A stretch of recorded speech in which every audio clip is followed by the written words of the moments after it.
ଆପଣମାନେ ତ ମୋତେ ଭୁଲିଗଲେଣି। ହଁ, ସମୟ ସହ ମୁଁ ବି ହଜିବାକୁ ବସିଲିଣି। ଗୁହାଳ ଘରୁ ମୋ ସ୍ଥାନ ଆସି ରାସ୍ତାରେ।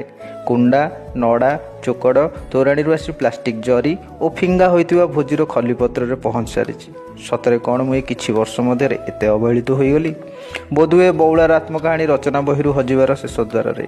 ଏ ପରିବର୍ତ୍ତନଶୀଳ ଦୁନିଆରେ ଯେଉଁଠାରେ କେହି କାହାର ନୁହନ୍ତି, ମୁଁ ଅବା କାହାର କିପରି ହୋଇ ରହିପାରିବି? ତୁମେ ଚାଳ ଛପର ଘର ଛାଡ଼ି ମାର୍ବଲ ଘରେ ଆସି ରହୁଛ। ମୋ ଗୋବରର କ'ଣ ଆବଶ୍ୟକତା ରହିଛି?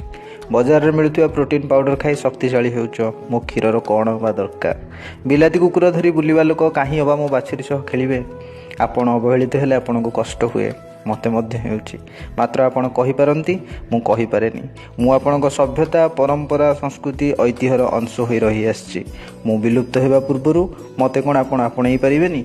ଏ ପ୍ରଶ୍ନବାଚୀ ମୁଁ ସୃଷ୍ଟି କରୁଛି ଆପଣମାନଙ୍କ ପାଇଁ। ଜୟ ଜଗନ୍ନାଥ।